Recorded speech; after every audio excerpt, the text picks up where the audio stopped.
Հարգելիներս, քանի որ օրը սկսվել էր աստղաբանության հետ, նատալ կարտերի վերծանման հետ կապված այսպես բացահայտումների հետ, նաև ուզում եմ այսօր խոսել շատ այսպես խորությամբ, ուշի ուշով նաև վերծանել եմ Ռուստամ Գասպարյանի և իր որդու 29-ամյա Ռաֆայել Գասպարյանի զոհվելու այսպես մանրամասները, որը տեղի ունեցավ 2020 թվականի հոկտեմբերին 44 օրվա պատերազմի ժամանակ։ Մենք բոլորս էլ գիտենք, ինչա տեղի ունեցել հոկտեմբերի 15-ին ԱԹՍ-ի հանկարծակի այսպես հարվածով մահացավ այսպես լեգենդար հրամանատար Ռուստամ Գասպարյանը և իր որդին, 2 օր տարբերությամբ, որդին հենց տեղում, իսկ ամսի 17-ին, հոկտեմբերի 17-ին հենց Ռուստամ Գասպարյանը։ Եթե հենց այդ օրերին նայում ենք մոլորակների բարդ, այսպես աստղային կոնֆիգուրացիաները, ուրեմն պետք է ասեմ, որ Մարսի ռազմիկի մոլորակի հետադիմական շարժումը եղել է խոյում։ Մարսը գտնվում էր իր սեփական խոյի նշանում, ինչը տալիս է առավելագույն մարտական ոգի, բայց այն գտնվում էր ռետրոգրադ դիրքում։ Սա խորհրդանշում է բացարձակ անձնազոհություն և արյունալի, բայց հերոսական մարտեր։ Արեգակի և Պլուտոնի ճշգրիտ քառակուսին սա բերում է հզոր այսպես կոնֆլիկտային ծանր իրավիճակ, հենց հոկտեմբերի 15-ին կշեռքում գտնվող Արեգակի այսպես հետ կազմել է 90 աստիճանի սուր անկյուն քառակուսի, ուրեմն սա տրանսֆորմացիայի մահվան մոլորակի Պլուտոնի հետ է, որը եղել է աջ եղջյուրում։ Սա տիեզերական ամենածանր ասպեկտներից է, որը կապում է վերևից եկող անդիմադրելի հարվածների, ճակատագրական այսպես կորուստների և մեծ հերոսության հետ։ Լուսինը եղել է կշեռքում Արեգակի կողքին։ Լուսինը գտնվում էր նվազող փուլում ընդամենը 2 այսպես տոկոս լուսավորությամբ, սա խորհրդանշում է կյանքի մեծ շրջանի ավարտ և հոգու անցում դեպի լուսավոր աշխարհ։ Հոկտեմբերի 17, 2020 թվական հրամանատար Ռուստամի մահվան օրը,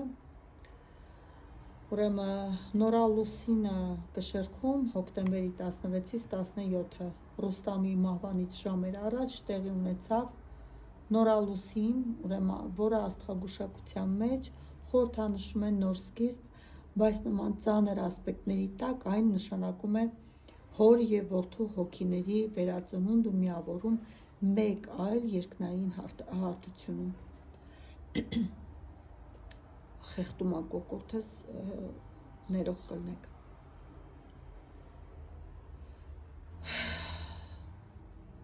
Յուպիտերի և Սատուրնի Պլուտոնի եռակի միացում։ Այս 3 հզոր մոլորակները միասին հավաքված էին աջ եղջյուրի նշանում, սա կոչվում է դարաշրջանի փոփոխության ասպեկտ։ Այն ցույց է տալիս, որ նրանց մահը սովորական իրադարձություն չէր, այլ պատմական ազգային ողբերգություն և տրանսֆորմացիայի մաս։ Եթե այս ամենը ամփոփելու լինենք, ուրեմն Մարսի կռիվ զենք, Պլուտոն մահ, վերածնունդ և անմահություն հզոր ազդեցությամբ այսպես դասավորված են եղել աստղային քարտեզում և փաստում են նրանց երկուսն էլ ուրեմն երկիր են եկել և հեռացել են որպես իսկական հերոսներ, ռազմիկներ և իրենց այսպես փառահեղ անունը թողնել անմահության կամ հերոսների գրքում։ Եթե մենք ուրեմն նայում ենք մոլորակների դիրքը, էներգետիկան, գաղտնիքների առկայությունը, թաքնված տեղեկատվությունները, դավադրությունները եւ այդ ամեն ինչի հավանականությունները, ուրեմն աստղային քարտեզի ֆոնը այսպիսին է լինում Մերկուրի հետադիմական շարժումը կարիճում, սա բացահայտում է գաղտնիքների այսպես առկայությունը։ Հենց հոկտեմբերի 14-ի դեպքից մեկ օր առաջ Մերկուրին տեղեկատվության կապի եւ լուրերի մոլորակը սկսել է հետադիմական, այսինքն ռետրոգրադ շարժում կատարել դեպի կարիճ նշան։ Ինչ է սա նշանակում։ Կարիճը խորհրդանշում է գաղտնիքներ, դավադրություններ, թաքնված ինֆորմացիա եւ հատուկ ծառայություններ։ Երբ Մերկուրին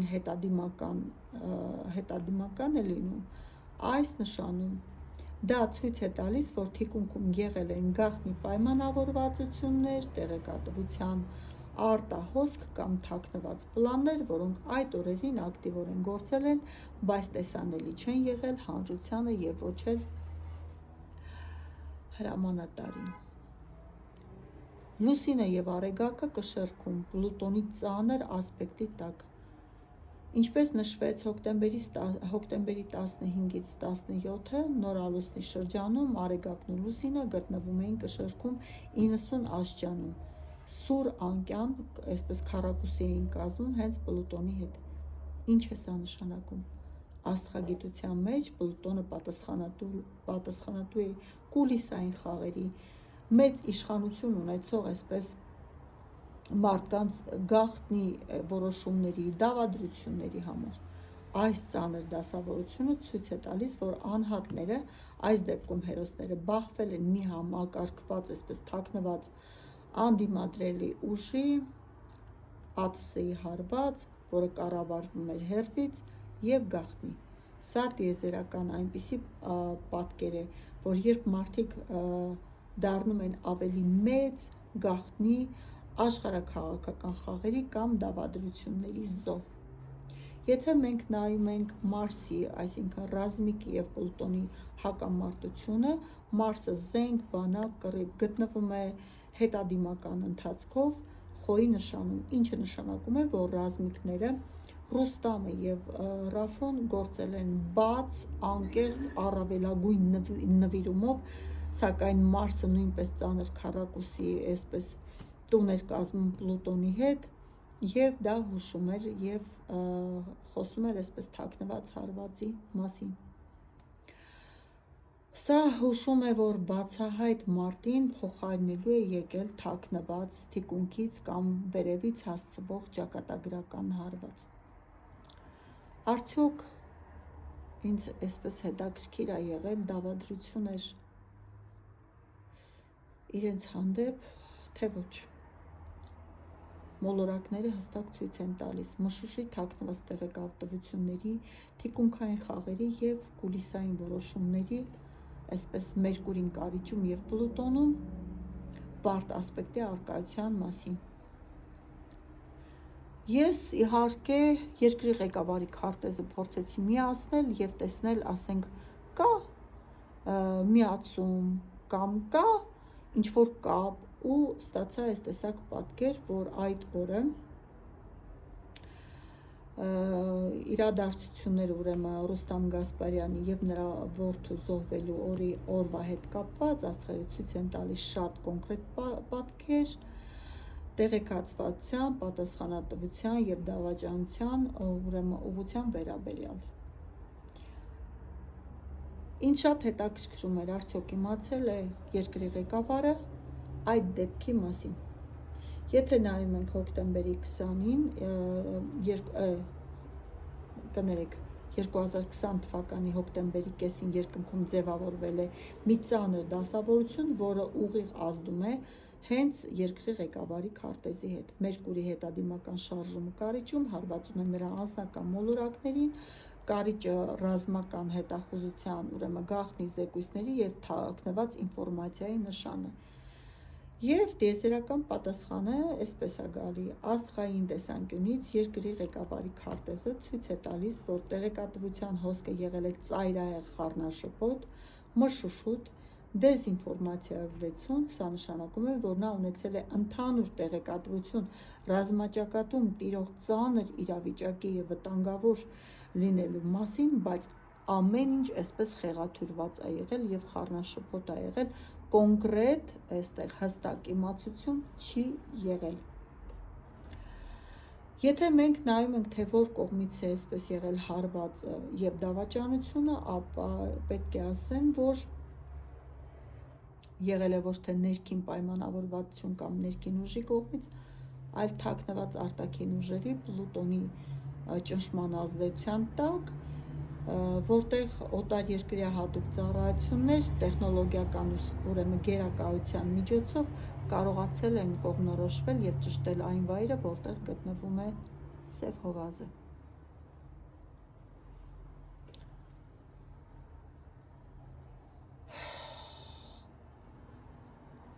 Իսկ այդ ժամանակ Հայաստանում գլխավոր հրամանատարությունը, տեղեկատվությունը եղել է ընդամենը կոլապսի մեջ։ Եվ դա խոսում է այս համակարգի ապաշնոր, չպատրաստված, անգիտակից, ոչինչ չասող ու ոչինչ չիմացող տեսակի մասին։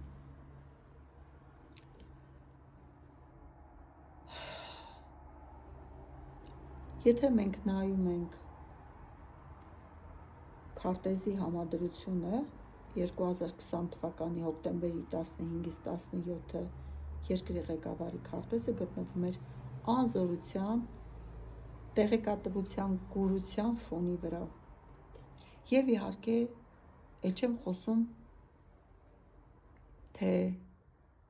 ինչպիսի այսպես էֆորիկ խապկանքային իրավիճակում է եղել հենց երկրի ղեկավարը։ Եթե մենք նայում ենք արտաքին կողմից, ուրեմն բացարձակ տեխնոլոգիական եւ գաղտնի հետախուզական հարված, օտար ուժերի կողմից կառավարվող օդային ուժեր ԱԹՍ-ներ 100%-ա, որ հակառակ կողմը շատ այսպես լուրջ տեխնոլոգիաներ է կիրառել, տեղանքը լավ ուսումնասիրված է եղել եւ լավ գիտակցված է եղել, որ տարածքում է Սև հովազը։ Եթե մենք նայում ենք ներքինի կողմից, ապա պետք է ասեմ, որ կառավարման կապի համակարգի կատարյալ կազմալուծում, ինչի պատճառով ուրեմն լեգենդար հրամանատարն ու իր որդին մնացել են առանց պատշաճ պաշտպանության եւ տեղեկատվության, նույնիսկ տեղեկատվություն այս մարդիկ չեն ունեցել։ Երկրի ղեկավարը չի ունեցել կոնկրետ կանխավարկած կամ նախնական իմացություն այդ օրվա դեպքի մասին։ Միայն իմացել է, որ ամեն ինչ իր վերահսկողությունից դուրս է, որ ինքը չունի բավարար գիտելիք եւ ռազմավարական հոգի եւ բավական հայրենասիրություն, որ կարողանա կառավարի այդ ամեն ինչը։ Իշխանությունը եղել է անզոր եւ չի կարողացել պաշտպանել բացի իր աթոռից ուրիշ ոչ մի բան։ Եթե մենք նայում ենք 2020 թվականի ուրեմն նոյեմբերի 9-ից մինչև 10-ի տիեզերական պատկերը երկրի ղեկավարի անձնական աստղային քարտեզի համադրությամբ, ուրեմն ցույց է տալիս կյանքի գործունեության ամենաճգնաժամային, լարված ու կտրուկ շրջադարձային կետը։ Եթե մենք աստղագիտորեն այս ամեն ինչը վերլուծում ենք, ուրեմն լիակատար մեկուսացում, փակուղի, Սատուրնի եւ Պլուտոնի ճնշում։ Նոյեմբերի 9-ից 10-ը Սատուրնը պարտքի, ճնշման, սահմանափակումների մոլորակը, Պլուտոնը կորստի, տրանսֆորմացիայի եւ ճակատագրական հարվածների մոլորակները գտնվում էին այդ եղջյուրի նշանում ուղիղ, ծայրահեղ ծանր դիմակայության, այսպես օպոզիցիայի մեջ էին նրա անձնական քարտեզի հիմնական կետերի հետ։ Սա խորհրդանշում է բացարձակ անզորություն, ծանրագույն պատասխանատվության տակ հայտնվելն ու ընտրության այսպես բացակայություն։ Տիեզերական ֆոնը ցույց է տալիս, որ նա գտնվել է մի վիճակում, որտեղ որոշումն ընդունվել է ուժի, առելի ճշմարան, ստիպողականության ազդեցության տակ։ Սա դատավճռի էներգիան է, երբ անձին ստիպում են ու նրան դնում են այսպես շատ մեծ պատասխանատվության տակ, այն էլ պատմական։ Այդ օրը իր իսկ իլյուզիաները փլուզվել են եւ ինքը հասկացել է, որ ինքը բախվում է ճակատագրական դառը իրավիճակի հետ եւ ինքը իր ներսում զգացել է իր անզորության ճղճին ու չնչին լինելու մասին։ Եթե աստղերի պատասխանին նայենք, ուրեմն Նեպտունի լարվածությունը Մերկուրիի հետ նշանակում է մշուշի ցրում եւ իրականության հետ դաժան բախում։ Սա այն պահն է, երբ նախկինում եղած բոլոր սխալ տեղեկությունները, պատրանքները կամ սխալ հաշվարկները վերջնականապես փլուզվում են եւ անձին կանգնեցնում են դաժան փաստերի առաջ։ Աստղերը հուշում են, որ հենց այդ օրերին նա լիարժեք գիտակցել է իրավիճակի ողջ աղետալի լինելը։ Մարսը ագրեսիայի կռվի կրակի մոլորակը նոյեմբերի 9-ից 10-ը դեռևս գտնվում էր խոյի նշանում, շատ ագրեսիվ դիրքում եւ հարվածում էր նրա քարտեզի հուզական կենտրոններին։ Սա ուղղակիորեն արտահայտում էր այն ներքին քաոսը, կատաղությունը եւ ֆիզիկական վտանգը, որը տեղի է ունեցել հենց Երևանում նոյեմբերի 9-ից 10-ի, այսպես 9-ի լույս եւ 10-ի գիշերը կառավարության շենքում հարձակումներ, բողոքներ մտան, այդպես չնայած որ վերջում ավելի հուզող հարցեր օծանելիքն ու ժամացույցը, բայց այնուամենայնիվ այսպես ըմբոստ ժողովուրդը ներխուժեց այսպես շենք։ Նոյեմբերի 9-ից 10-ի փաստաթղթի ստորագրումն երկրի ղեկավարի քարտեզում արտացոլված է ոչ թե որպես կանխամտածված, հանգիստ պլանավորված քայլ, այլ որպես արտաքին հզոր ուժերի կողմից պարտադրված կատարյալ անզորություն, տեղեկատվական ցնցման եւ ճակատագրական փակուղու արդյունք։ Ես ուզում եմ հարցնեմ, եթե այդ օրը դուք տեսաք, որ դուք այդ տեսակ անզոր եք, ինչի ձեզ ինքնասպան չեղաք, կամ ինչ հույսով եք դուք նորից նստած այդ աթոռին, երբ դուք արդեն ինքներդ գիտեք, որ ծայրահեղ այսպես բախումների ժամանակ դուք նույն անվստահությունը, նույն խղճուկ, նույն թշվառ վիճակի մեջ եք լինելու, ոչ մի բան չեք փոխելու, դուք որպես երկրի ղեկավար եւ գլխավոր հրամանատար նույնիսկ ճիշտ տեղեկատվությանը դուք չեք տիրապետել ողջ ժամանակ։ Դուք սրա համար երբեք պատասխան տալու։ Կամ ոնց, ինչ խղճով եք շարունակում։ Ի՞նչն է փոխվել ձեր համար։ Դուք ձեզ ավելի ուժեղ եք զգում։ Թե ինչ-որ բան եք արել, որ այսուհետ խեղաթյուրված, այսպես ասեմ, ոչ մի բան չհասնի, դուք տիրապետեք ամբողջ ինֆորմացիային եւ ամբողջ իրավիճակին։ Իրավիճակը վերցնեք ձեր ձեռքն ու կառավարեք։ Ինչ-որ բան է փոխվել։